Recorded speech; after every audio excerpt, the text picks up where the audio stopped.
电影《无问西东》中抗战飞行员沈光耀的原型是清华大学土木系投笔从戎的学生沈从海，27岁英勇殉国。影片中的角色从参军到冲向敌舰同归于尽都是事实。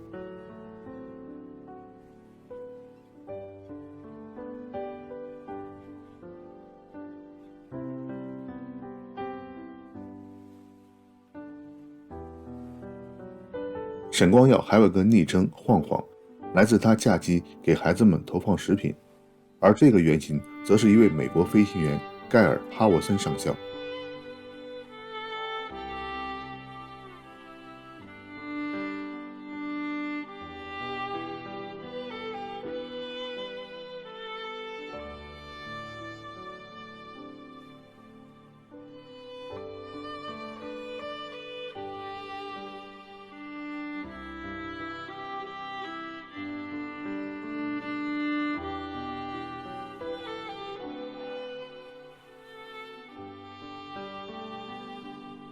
哈沃森在犹他州农村长大，一直喜欢飞行。21岁时获得飞行执照，1942年参加美国陆军航空队，1948年7月到德国执行柏林空运计划，打破前苏联阵营对西柏林的封锁。当时27岁的哈沃森很喜欢摄像，在飞行间隙拿着家用的摄像机拍些感兴趣的事物。一天，他看见滕博尔霍夫机场围栏旁有30多个孩子，哈沃森于是过去和他们聊天。孩子们用不流利的英语问他，飞机上装的是什么？能装多少？你们会一直给我们送吃的吗？其中一个孩子对他说，如果天气很糟，你们不必担心我们，我们可以靠一点点吃的过日子。不过如果我们失去自由，就再也找不回来了。哈沃森听了很感动，临走将口袋里剩的2块口香糖递了过去。在那个勉强填饱肚子的时代，很多孩子已经好多日子没有吃过糖果了。孩子们将口香糖掰成小块分享，没有得到的就拿糖纸闻一下。哈沃森后悔没有更多的糖送给大家，他很想为这些孩子多做些事。恰好又一架飞机从头顶掠过，哈沃森想到可以给孩子们空投糖果，于是他把这个主意告诉了大家。但是当时平均每3分钟就有飞机起降，每天有上百架次的飞机在天上。一个孩子就问，我们怎么知道哪一架飞机是你的？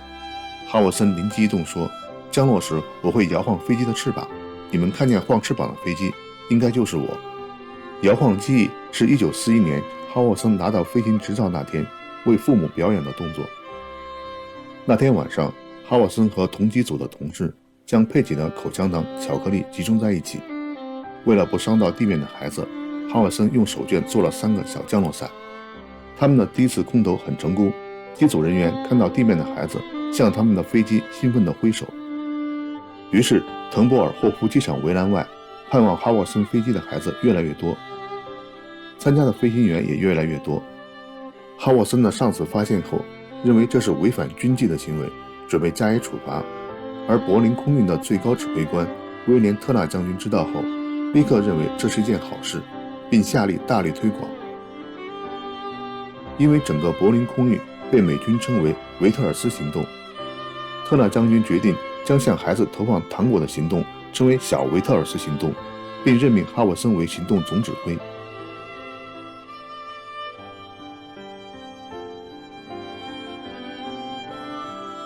行动从1948年9月22日正式开始，每天都有飞机向孩子们投放糖果。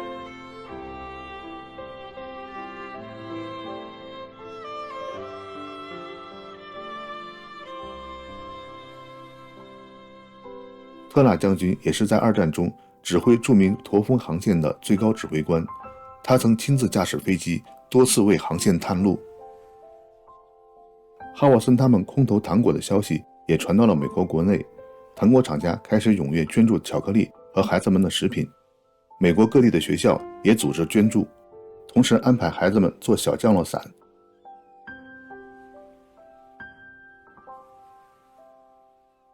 活动规模逐渐扩大到西柏林其他地区，哈沃森也受到德国居民的欢迎，他的飞机被称为糖果轰炸机，他被称为巧克力飞行员。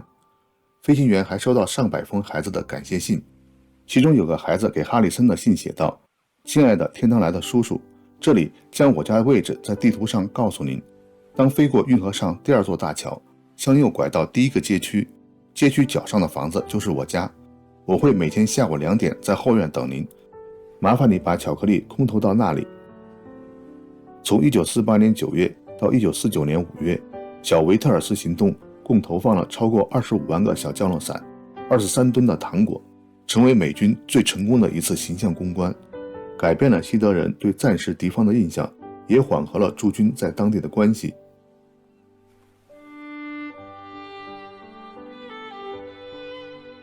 哈沃森后来一直被德国很多孩子记住，多次再返柏林参加纪念活动，最拿手的就是为后面几代人空投糖果。在柏林还有以他名字命名的学校。哈沃森于今年2月16日去世，享年101岁。他曾说，小时候父亲总告诉他，小事终会成就大事。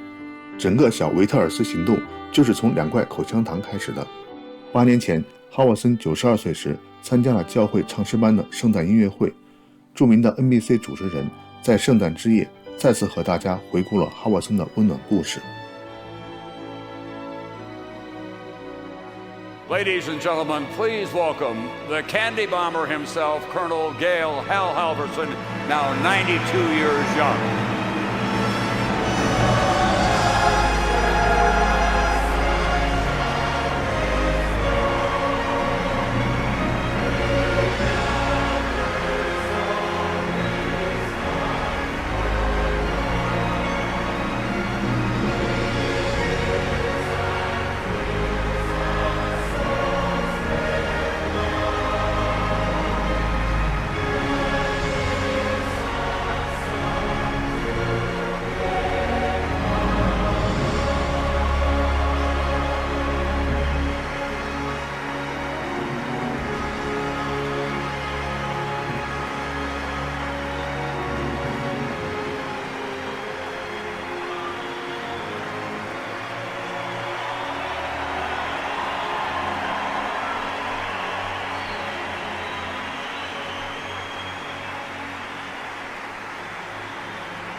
Welcome, Colonel Halverson. I've known about you for a long time, but it's just such a great pleasure to have gotten to know you this week as well.